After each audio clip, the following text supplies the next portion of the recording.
Okay, welcome back everyone. Today we are taking a look at a game that Ian Rogers, the Aussie GM, played back in 1993. It's a bit of a Aussie classic game that we'll be having a look at today. Rogers has the black pieces and he is facing e4. We have c5 from Rogers going into the Sicilian Defense, and we have c3 from white, the Alapin, one of the most popular anti-Sicilian systems at the club level. And b6 from Rogers, which is a very rare approach to handling the Alapin actually. d4, taking control of the center, and bishop to b7. We are striking that e4 pawn, already putting a question to white on how he wants to defend that pawn. Bishop to d3, very natural, guarding the pawn. And knight to f6. Once again, we are threatening to take that pawn. How do you want to handle that, mister? Queen to e2, simply guarding the pawn. And now we play e6, knight to f3, and bishop to e7. So in this position, black is really inviting and provoking white to push forward with e5, which might be a terrible thought for club players, as many players have a really hard time psychologically being on the receiving end of pawn storms like this. Just the pawns being thrown down the board towards our king. Psychologically, it can be quite challenging to face that. White plays e5, but the thing we need to look at is that with every pawn move comes weaknesses. When pawns move forward, you need to constantly be on the lookout of which squares have suddenly become weakened from that pawn move. With each of these types of moves, the opponent, yes, is gaining access to new squares, but at the same time he's giving up squares. That is the drawback. That is how chess works. If you want to gain squares, you also have to give up squares. It's a trade-off. So Rogers here jumps into d5 with his knight, which is the gaping hole that was created by e5. We have d takes c, and Rogers recaptures with his bishop. Now we have this interesting move, knight to g5, and we can start to see now what the purpose of playing e5 was from white's perspective. It wasn't just that he wanted to have this wedge of a pawn advance in black's position. Playing e4 to e5 also gave white the e4 square himself. So now he can use e4 as a bit of a launch pad for his own pieces. So that square becomes a bit of a kind of central location that white can use to direct his attack. Rogers plays knight to c6 with pressure on the e5 pawn. And you might ask yourself here, well, hang on, isn't that pawn on h7 hanging? What happened there? Why was a GM able to simply play a move like knight to c6 and hang a pawn for free? Well, let's have a look and see what happens if white takes that pawn. In the game, white played f4, but let's just see what happens if white just takes that pawn instead with knight takes h7. Well, we've got a very simple response here. We have queen to c7, and it turns out that there just simply isn't a really good practical way to guard that e5 pawn. And if you simply retreat your knight and we snack on e5, we've essentially gained your very strong advanced wedge pawn on e5 in exchange for our wing pawn on h7. And not only that, you've just opened up our rook as well. So that would be a terrible trade for white. But what happens if white simply plays in a greedy manner and just tries to guard that pawn with f4? We absolutely demolish the center of the board with d6, and it just turns out that there's nothing that white can do to just prevent the entire center completely liquefying. Let's say he brings his knight back to g5. We just blow up the center of the board. If white is recapturing, we can take immediately, but we can also first throw in castles queenside. There's no way that you're holding onto this central pawn. Our rooks are gloriously placed, and this position here is absolutely dominating for black. So a very ill-advised approach if white were to take that pawn on h7. Okay, so let's go back to this position here where Rogers plays knight to c6 as we have f4 in the game. And here we have another really interesting move from Rogers that I think a lot of club players can learn from. He plays bishop to e7. Now, the computer gives this as a miss. I think that's very harsh. I've given it as an interesting move. What is the purpose of this move? If we go back here, a lot of club players will look at this position and say, I know what the strongest piece is on the board. It is this bishop on c5. Look at how much of a beast that bishop is, preventing the white king from castling. It is a monster piece. There's no way I'm moving that piece. And so for a club player to see a move like bishop to e7, you'd be like really scratching your head. How can a grandmaster play a move like this to retreat his most active and glorious piece? What we need to realize in this position is that this square on e4 is going to very quickly be occupied by a knight. Potentially the knight might come into e4, or this knight from g5 might simply come back to e4. And from that square, we'd be hitting the bishop, and we'd force the bishop back to a retreating square like bishop to e7 anyway. So why do we first play bishop to e7 rather than play some other move and then play bishop to e7 later after we get kicked? Well, this is a bit of a concept that a lot of club players can benefit from.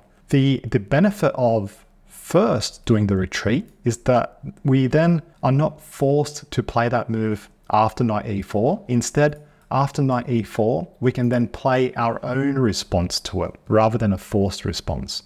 So that is why in this position here, Roger's play is the very brainy and GM-esque move, bishop to e7, anticipating knight to e4. So white plays knight to e4 anyway, as he's looking to have his knight in a glorious central square here, ready to pounce on moment's notice when the position is ripe. We have rook to c8 from Rogers, and both sides castle. And in this position here, we have knight to d2 and b5. Have a look at this move here. What is happening here? Isn't that just hanging a pawn? It's not just that the bishop guards b5, but also the queen is x-raying there as well. White really has this square firmly under control. So once again, how can a GM just throw away a pawn like that, seemingly for free? Well, in the game, white plays knight to f3, but let's just have a look at what happens if white takes that pawn with the bishop. Let's say the bishop takes on b5. This is a really, really crazy variation. I love this one. Have a look at this. Queen to b6, check. We hit the king. The king goes into the corner of the board. We now leap in with our knight. We're hitting the rook. Let's say that the rook jumps down to f3, pressuring the knight. Look at this. I absolutely love this. Knight to c2, hitting this rook in the corner. This knight is behind enemy lines here. There's no way it's getting out. The rook moves to save itself. And now look at this position here. Can you see the absolutely, completely unexpected and shocking move? Knight to d2. What on earth is happening here? The point is that when white captures that knight, we recapture, we're hitting the queen, we're hitting the rook, and we're hitting the bishop, which is also being pressured by the queen. So we are retaking the piece, and we have taken a pawn in the process. So a really, really fascinating variation of what potentially could have happened if white took that pawn on b5. Really fascinating. Okay, so white plays knight to f3, and with this move, white has some pretty devious and venomous plans actually. Have a look at his pieces. He's got his bishop lined up against h7, the knights can swing in at any moment. The queen is x-raying a nice square here to h5 where she can get access and connect up with the bishop. It's actually looking pretty dangerous actually. So how does black get some counterplay here? What does he do? First, Rogers plays a6 to guard his pawn. Now we see king to h1 from white. He's looking to avoid any nasty things happening on that long diagonal. And now we have knight to a5 from black. He's looking to come into c4 and start getting active with his knights and start pressuring some of these dark squares in the center of the board. And now knight to g5 from white. He's really starting to get aggressive now. In this position here, it is absolutely critical to play the move that Rogers played. He played h6, putting the question to the knight. But can you see what would have happened if black instead just proceeded with his own plans with the move knight to c5, looking to get aggressive with his knights? Can you see the threat here? It is linked to this x-ray here. In chess, we always have to pay a lot of attention to x-rays and kind of treat them as good as if they were actual contact between pieces rather than an x-ray. this bishop x-raying h7 in combination with the knight, and for the ability of the queen to find herself on h5 very quickly, means that this position here is absolutely lost for black, because we play knight to f6 check, and if black retakes, white retakes. And let's say we just play naively and we take back the pawn with our bishop thinking everything is great. Well, actually we're getting checkmated here because the bishop comes in with check, forcing the king onto the half open file, and the queen finds herself on h5, x-raying the king, and we can all see how this is going to end up. Let's say the bishop takes the knight. You might be tempted to try to go for the checkmate immediately, but it's important to note that bishop to g6 check is actually met pretty firmly with the bishop sliding back to h6 and actually preventing that. So first we take, and basically in this position here, there is nothing that black can really do to save himself. So we'll go back to this position here where Rogers played the very important h6. Very important move. And now we have queen to h5 from white. This is a great move, completely ignoring the threat on the knight. And the obvious point here is that, well, what happens if black takes that knight? Well, we can very easily see that this is not going to end well for the black king. Here we simply play knight takes g5, and we can see that there is no stopping the white queen appearing on h7. So that would be very ill-advised for black to take that knight. So instead we have queen to e8, which is a really cool defensive move here from Rogers. Can you see what the threat is from black? There's actually a really powerful and dangerous threat that black has in this position. Let's say that white completely wastes a move with something like a3. Black has this absolutely game-ending shot playing f5. And we have opened up our queen against the white queen.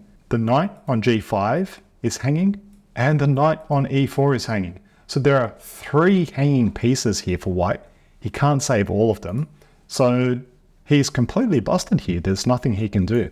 If he exchanges the queens, we simply retake the queen, and you still have 2 pieces hanging there. So if we go back to this position here, we can see now that there's a really strong threat from black to play f5 and just win the game. So white drops his queen back to h3 to get himself out of that x-ray. And now we have f5. Once again, forking the 2 knights. So this absolutely forces white to take en passant on f6. Black retakes with his knight. We have an exchange of knights and a recapture with the rook. And now we have bishop to e3. White is hoping to relocate his bishop onto the long diagonal and cause some pressure this way. Knight to c4 from black, which is very active, nice move. Both hitting the bishop on e3 and the pawn on b2 as well. And now we have bishop to d4 from white. So he is giving up his b2 pawn, he is counter-attacking the rook on f6 and looking to get active and continue his initiative on the king side. And now in this position here, Rogers plays a really awesome move that would actually be quite scary to play unless you have seen exactly how things play out tactically. He plays the awesome move e5, blocking the bishop's diagonal. And on the surface of it, you might think, hang on, wait, as white, I'm just going to take that pawn, open up my rook, and your king's going to be even in more danger. How could this possibly be a good idea for black? Well, tactics, that is why.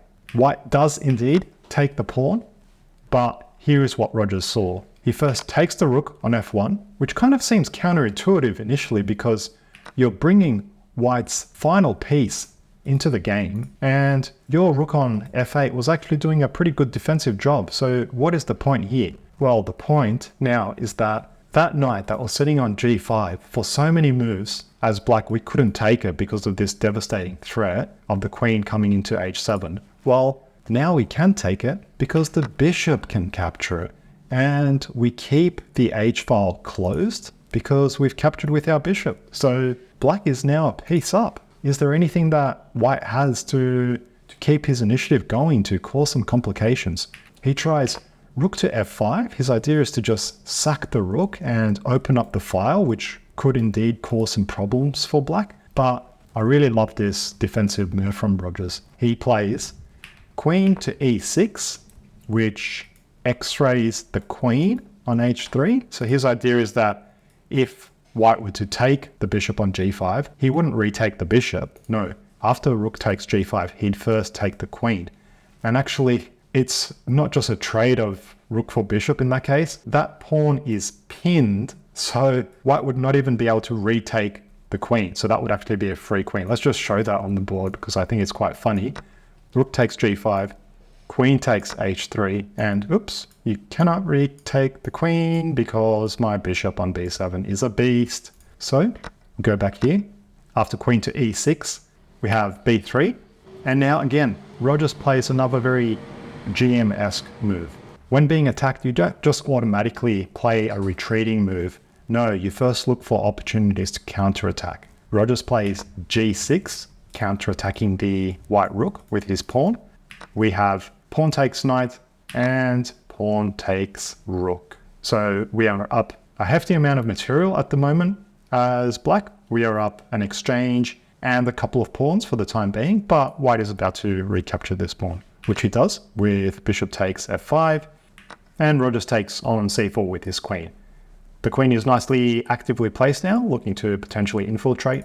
Notice that queen to f1 check is not actually a checkmate threat because at any time the bishop can slot back to g1 to intercept that check. So in this position here, white actually finds a pretty creative move to get some activity. He gives bishop to h7 check, and his idea is that after Rogers takes that bishop, he picks up d7 with check, and he has forked the king and the bishop. The king steps up to g6, and he picks up the loose bishop on b7. But in this position here, we can see that white is completely toast. He's essentially only got a few pawns in exchange for a rook. So he's down a hefty amount of material. But not only that, he's actually got even more worse problems to deal with because in this position here, Rogers completely ends the game with this very fancy and cute tactic. He simply takes that bishop on d4 with his queen. And the idea is that white can't retake the queen because we have a back rank checkmate. And if white takes the loose rook on c8, well, we have a back rank checkmate as well. So in this position, white resigned. Thank you everyone for watching today's video. An absolute classic that the Aussie GM Ian Rogers played back in 1993.